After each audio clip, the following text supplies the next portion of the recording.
Hey there, fellow Americans.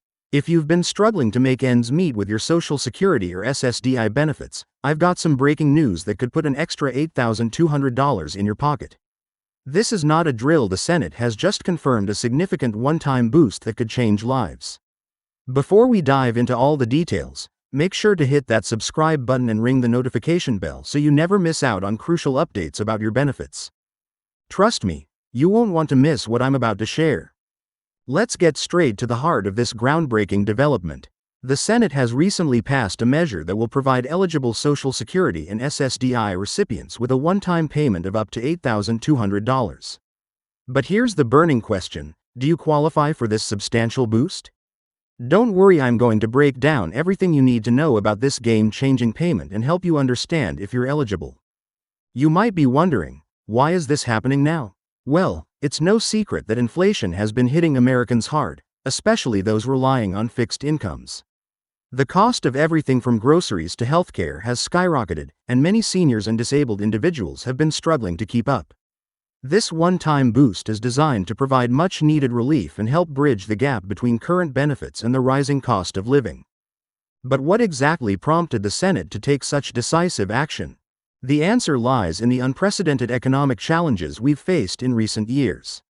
The combination of the pandemic's lasting effects, global supply chain issues, and inflation has created a perfect storm that's particularly devastating for those on fixed incomes. The Senate recognized that traditional cost of living adjustments, COLAs, weren't enough to address the immediate financial challenges many beneficiaries are facing. This one-time boost represents a significant effort to provide meaningful support to some of our most vulnerable citizens. Now, let's talk about eligibility requirements, because this is where things get really interesting. The primary question on everyone's mind is, who exactly qualifies for this $8,200 payment?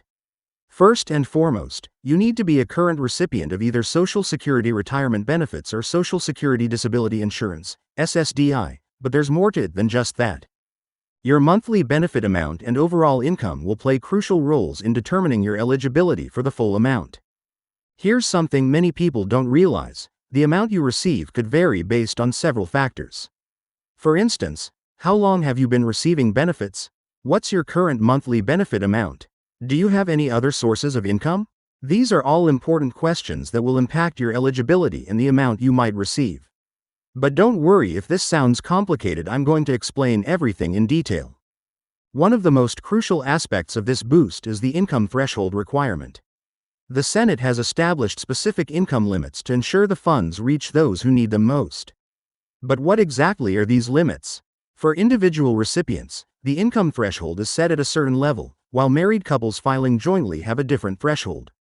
Understanding where you fall within these guidelines is essential for determining your eligibility. You might be asking yourself, how does this affect my regular benefits? That's an excellent question, and I've got good news. This one-time boost won't affect your regular monthly Social Security or SSDI payments. It's completely separate from your standard benefits and won't impact any other government assistance you might be receiving.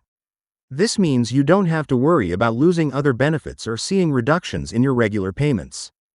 Now, let's talk about timing, because I know this is on everyone's mind. When can you expect to see this money? The Senate's confirmation is just the first step in a process that will take some time to implement. The Social Security Administration, SSA, will need to establish procedures for distributing these funds and verifying eligibility. But don't worry, I'll explain exactly what you need to do to ensure you're in line to receive your payment as soon as possible. One aspect that's particularly important to understand is the application process. Will you need to apply for this boost, or will it be automatic? The answer depends on your current status with the SSA. Some beneficiaries will receive the payment automatically, while others might need to take specific actions to ensure they receive their boost. I'll walk you through exactly what steps you might need to take. Here's something interesting many people don't know: the boost might be distributed differently depending on your current payment method. If you receive your regular benefits through direct deposit, this boost will likely follow the same route. However, if you typically receive paper checks, there might be different procedures in place. Understanding these logistics is crucial for ensuring you receive your payment without any hiccups.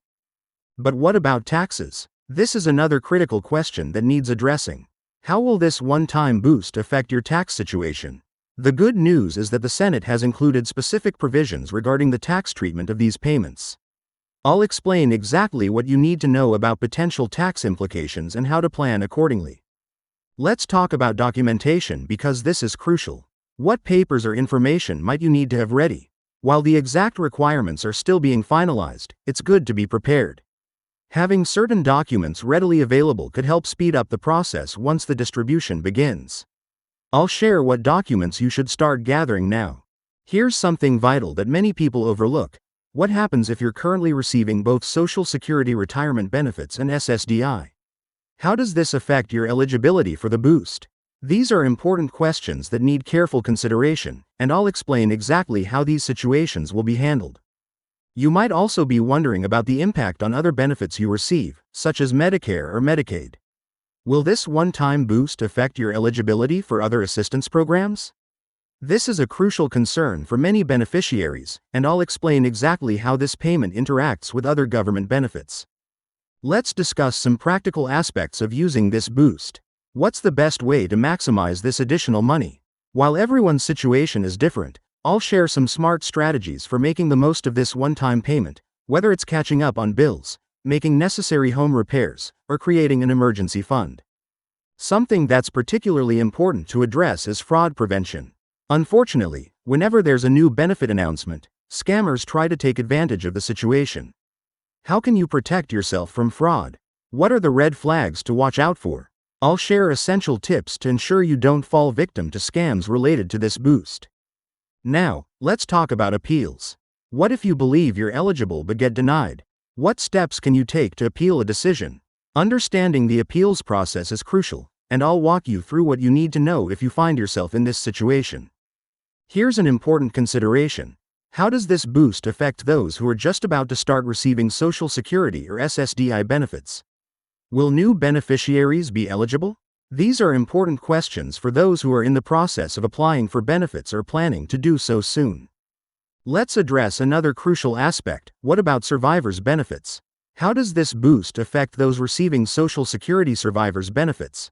This is an important consideration for many families, and I'll explain exactly how these situations will be handled. One thing that's particularly interesting about this boost is its potential long-term impact. While it's a one-time payment, how might it affect future benefit adjustments or similar initiatives? Understanding the broader context helps us see how this fits into the overall picture of Social Security reform and support. Here's something practical to consider. How can you best prepare for receiving this boost?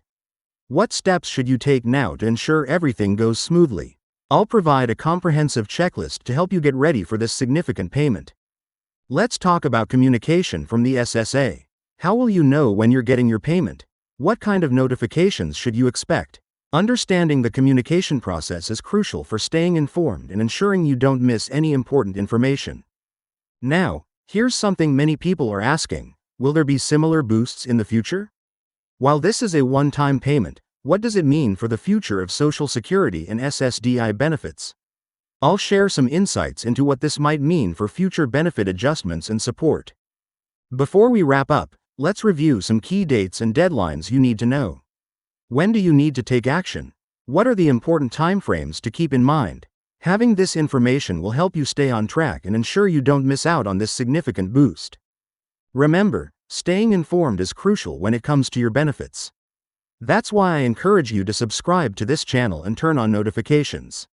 We'll continue to provide updates as more information becomes available about this $8,200 boost and other important changes to Social Security and SSDI benefits.